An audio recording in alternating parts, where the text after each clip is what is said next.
يتعثر، يقف من جديد ويحاول الاستمرار، لكنه يتعثر من جديد، ثم يتعثر، يغير الطائرة والمكان، ومع ذلك يتعثر، يخطئ في خطاب مصيري للأمة الأمريكية، ويجادل صحفيا في قلب البيت الأبيض، يرتجف، يخطئ بأسماء الدول، ويلفت الأنظار بعثراته أينما رحل. فهنا تقول BBC أن أوباما يمازح نائب الرئيس بايدن، وCNN تنشر فيديو آخر وتعنون: بايدن تائه ويتصرف بغرابة. وكوريا الشمالية في تعليق رسمي تقول عن جو بايدن: العجوز الضعيف. ماذا يحدث في البيت الأبيض؟ وما الرابط بين بايدن وعثراته والحرب الأوكرانية؟ كيف تغير المشهد سريعا من الرئيس الذي يريده الأمريكان إلى الرئيس الذي يهاجمه الجميع؟ بايدن المضطرب.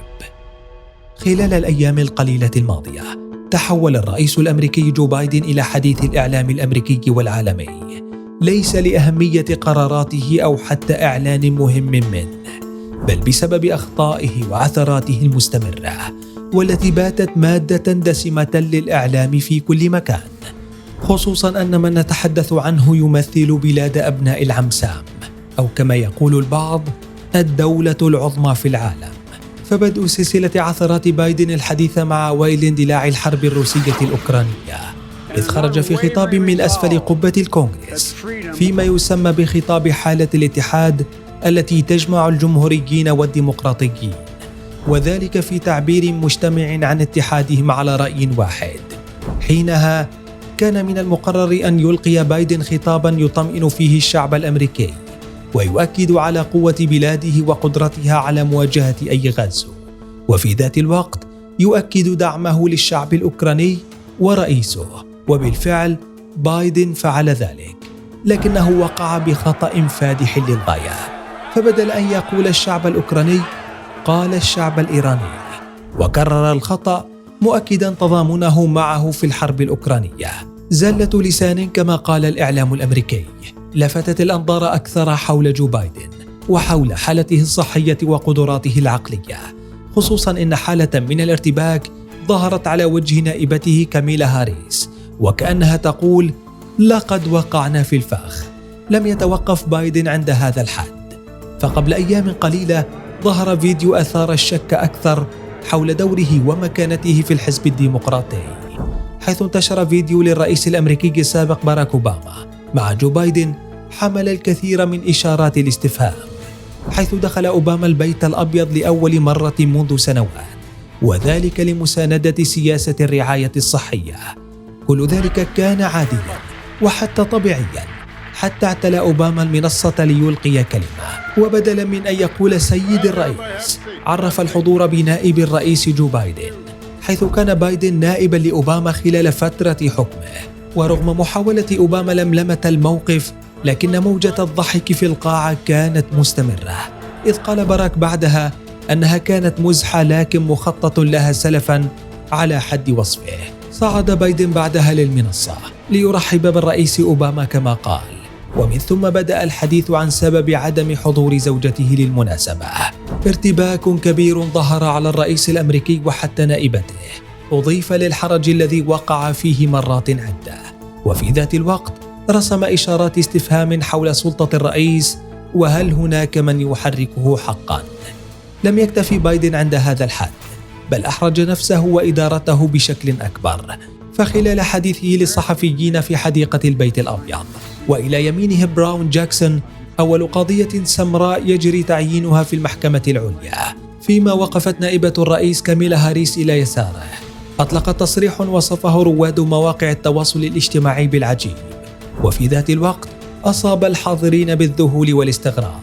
فبينما كان يتحدث عن الأمة الأمريكية قال: أمريكا هي أمة يمكن تعريفها بكلمة واحدة.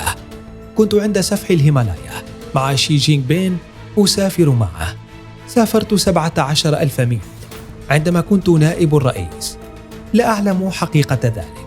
تصريح لم يفهم معالمه أبدا، وفي ذات الوقت لم يعرف سببه، خصوصا أن الحديث كان يدور حول الولايات المتحدة والأمة الأمريكية لكن بايدن ذهب للحديث عن الرئيس الصيني ورحلة إلى جبال الهيمالايا البعيدة، وأضيف بذلك إلى موجة الاضطرابات التي يعيشها الرئيس الأمريكي منذ مدة، والعثرات الكبيرة التي باتت الشغل الشاغل للإعلام. الهوس بالحرب. من قبل أن يطلق الرئيس الروسي فلاديمير بوتين الرصاصة الأولى في الحرب الأوكرانية، لم يخفي الرئيس الأمريكي جو بايدن مخاوفه وهوسه بالحرب، فأكبر رئيس بتاريخ الولايات المتحدة والرجل الذي يعود لحقبة الحرب الباردة مع السوفيات أراد أن يلعب على ذات الوتر ويلخبط الأوراق الروسية، لكنه على ما يبدو بات مهووسا باندلاع تلك الحرب.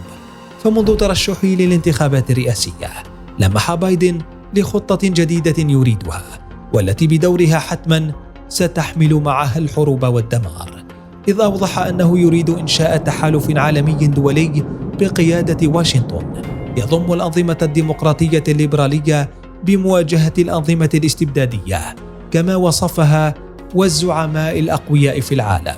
والهدف الأبرز لذلك الحلف استعادة هيبة واشنطن لقيادة العالم.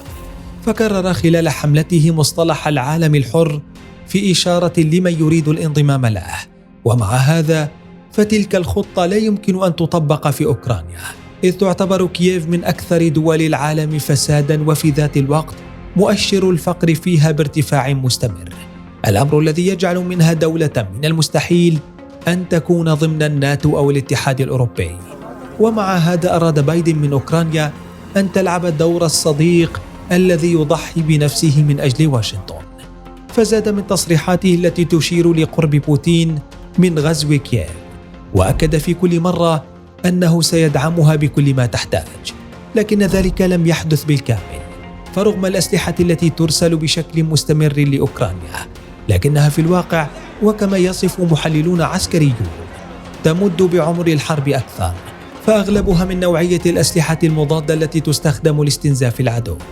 وعندما طلبت أوكرانيا طائرات أو حتى أسلحة ثقيلة لمواجهة الغزو الروسي، اتجه بايدن للتفاوض مع دول لديها أسلحة سوفيتية قديمة مهترئة، وذلك في مؤشر لرفضه إرسال الأسلحة الأمريكية الحديثة للحرب.